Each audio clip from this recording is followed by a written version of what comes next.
I'm going to talk to you now about the other kind of memory in the brain, and that is short-term memory. Previously, I talked to you about long-term memory, and now short-term memory. Short-term memory, as the name implies, is memory that does not hold information for the same amount of time or the same duration. So when you think about what you go through immediately in the time immediately preceding a test, like the night before, or maybe the morning of, or after you come into the room and you sit down before the instructor says put away your books and notes and get ready to take the test, you are saying things over and over yourself, trying to get information into short-term memory. You will not have to keep it there very long, because as soon as you start taking the test, you may write it down on a piece of paper, or you may start using it to answer the questions. And very shortly afterward, that information will disappear. But while it's in short-term memory, it's easily accessible to you. It's not like long-term memory, where information can stay for a long period of time, but may be particularly hard to find.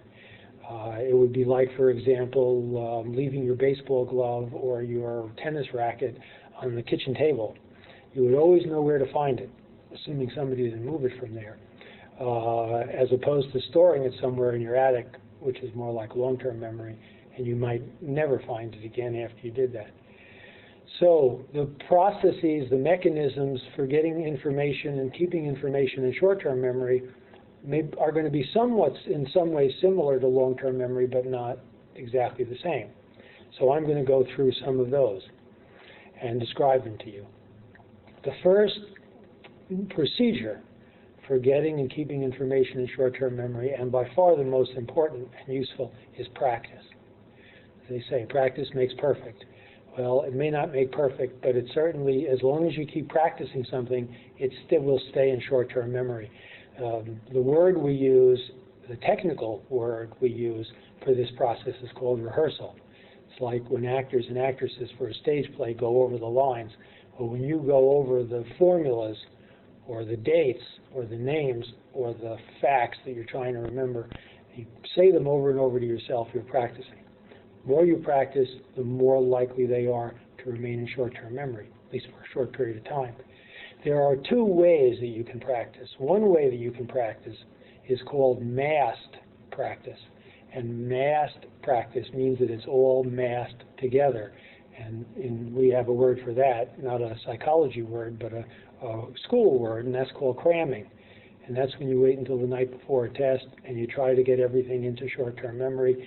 And that does not work very well, because short-term memory will not hold an awful lot of information that's put in a short period of time.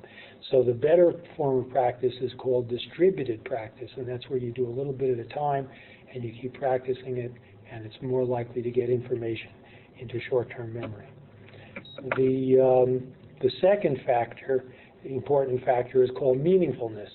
And that has to do with the meaning that the information has to you. The more meaningful information is to you, the easier it is to remember. The less meaningful, the harder it is to remember. Very hard to remember your license plate very often, because it has 3 letters, and the 3 letters don't make a word. Not only that, you can't even pronounce the 3 letters, unless, of course, you pay some extra money and you get a vanity plate, and then you can generally pronounce it and remember it, but so can the police. So that may not be advantageous, but that's an indication of how much easier it is to remember things that are meaningful. So hopefully the things that you're trying to remember in school are meaningful, but if you find yourself having a lot of trouble remembering them, it may be because they have relatively little meaning to you. You know, foreign language, for example, that may be a problem. The third factor is called sequence. And that depends on where in the order of presentation the information is. If you go into a social situation and you are introduced to 5 people who you've never met before, and you're told their names, the chances are that you will remember the names of 2 of the 5 people. You remember the name of the person you were introduced to first and the person you were introduced to last. That's called primacy and recency. Primacy, what comes first. There's nothing before it to get in its way. recency, what comes last. There's nothing after it to get in its way. But for the other three people, hopefully one of them you're not particularly interested in, because then you're going to have a lot more trouble remembering those names. So they also say when you go for a job interview, try to be the first one or the last one, so you can take advantage of those too, because if you're in the middle, nobody may remember who you were. The fourth one in the list, the fourth important procedure in the list is called organization. Now, we had organizing as one of the long-term memory factors. We now have it again as one of the short-term memory factors. But for short-term memory, organizing takes a very interesting form that's called chunking. Chunking means putting together information into chunks. So if you have to remember a lot of information, if there's some way you can combine pieces of information into chunks, then you can make it a lot easier to remember. Somebody was trained to remember 80 numbers. Now, 80 numbers is a lot of numbers to remember, more numbers than people can typically remember. And this person was trained to do it by using a combination of practice and also chunking the numbers into groups of 4. This person happened to be a runner, and he grouped the numbers into running times so that he could get 4 numbers together. So instead of having to remember 80 numbers, in effect, he was only having to remember 20 numbers. So if you can combine things together in order to get them into short-term memory, it'll be easier to do that. The fifth factor is called interference.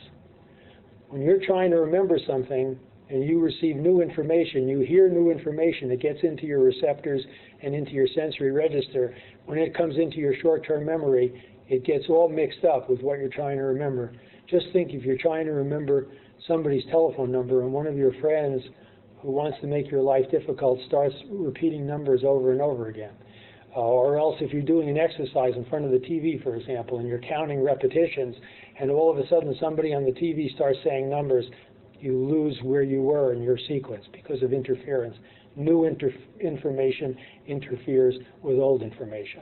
Now, sometimes it works the other way. Sometimes if you're learning something that you've already learned a lot about before, when you're learning the new information, the old learning helps you to remember it. That's not called interference, that's called transfer. So when you go into take Spanish 2, for example, you start hearing words that you've already learned in Spanish 1, it makes it easier to remember them if they're similar to those words because of the fact that you have transfer, and that's another factor. So you have interference, which is bad, and transfer, which is good. And finally, the last of the factors is a very unusual word, one that you may never have heard before, and probably would not be able to spell just based on my saying it. And that word is mnemonics. That's a Greek word. And believe it or not, it starts with the letter M, but you don't hear the letter M. You just hear the second letter in the word, which is mnemonics. It's, in a lot of ways, it's like the word psychology. The word psychology begins with a P, but you don't hear the P. You hear the second letter in the word, which is an S. So the word mnemonics, and mnemonics are memory tricks. And very often they're done by using the first letters of words. Like, for example, we remember the notes of the scale E, G, B, D, F by remembering every good boy does fine. And we learn that, and then when we want to try to remember the notes of the scale, we just need to think of every good boy does fine. Or else we can remember the colors of the spectrum by remembering Roy G. Biv, and that's red, orange, yellow, green, blue, indigo, violet. When I was an undergraduate student, I took a course in comparative anatomy, and they taught us a mnemonic for remembering the 13 cranial nerves in the order in which they were numbered. And it was on old Olympus towering top, a Finn and German view to hop. Now I remember that. It's been quite a long time since I took comparative anatomy, and I remember the mnemonic, but I can't say for sure that I remember all the cranial nerves, even though I have the first letters. So what happens to a lot of mnemonics is they end up getting into long-term memory, and they stay around, and you remember them all your life. But initially, you use them to get information into short-term memory. So just keep all these things in mind: practice, meaningfulness, sequence, organization, interference, transfer, and mnemonics. And the next time you have to study for a test, try applying all of these techniques to get information into short-term memory.